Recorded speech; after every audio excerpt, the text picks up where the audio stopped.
Hi guys, how you doing? It's time to talk about parts cars.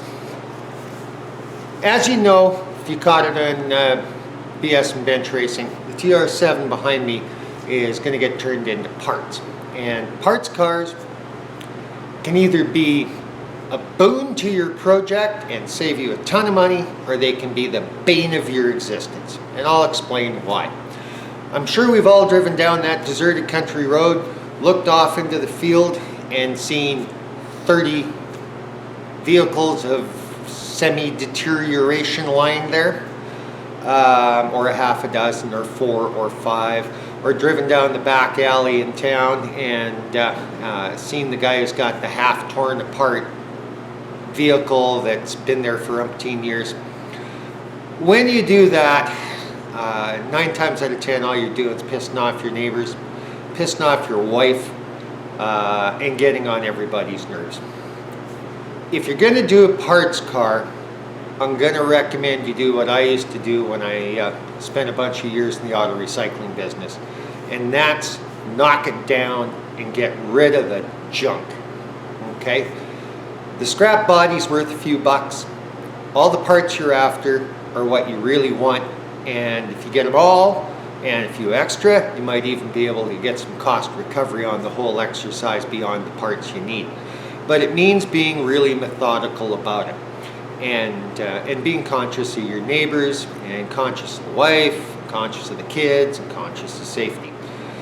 So I really recommend against parking the car in the field or the back alley and starting to take parts off it, because it looks like heck, attracts all the wrong attention, and irritates the neighborhood and the family. But we're going to go through the process of knocking a car down for parts and marking it and getting all the stuff we want and some extra off the TR7, to give you an example. So that works well for a bunch of reasons. Number one, you know what you got and you know what condition it's in. Number two, you can actually find it.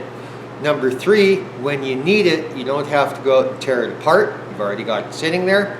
And number four, the parts you don't use, you can throw on the local newspaper or buy and sell page or whatever and get some cost recovery.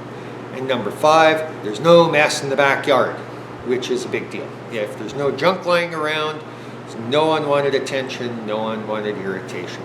So let's take a look at the kind of steps I'm going to use, because I learned them in the auto recycling business, to make it happen.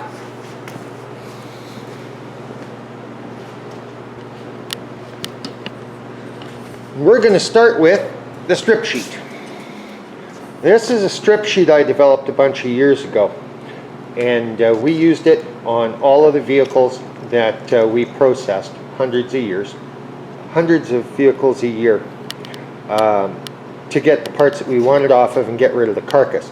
This allowed our auto recycler to operate on a really small footprint while processing a ton of cars and keeping all our neighbors happy, which was a big deal. I actually won some awards for it. So that's the blank one, and it comes in 2 parts. It comes in mechanical and it comes in body, and that's what they look like, blank. You fill it out when you bought it, who you bought it from. That way if anybody ever questions you, you've got it. Stock number was from the business, but I still put one on. How much you paid for it, year, make, model, style, color, where it's damaged, serial number, and the mileage. So now here's one that I filled out for the mechanical side of the TR7. So you can see I filled out the top portion and all of the bits and pieces that I want to get off it. And along the way, we're also going to save all the nuts, bolts, screws, and the other bits and pieces that you never have enough of. And there's the start of the body side and interior. So you can save just about everything. Now, to do it right, you're going to need some extra bits. All right. First of all, you're going to want to have a selection of containers. What you're going to be doing is, every time you take a screw off, you're throwing it in a container.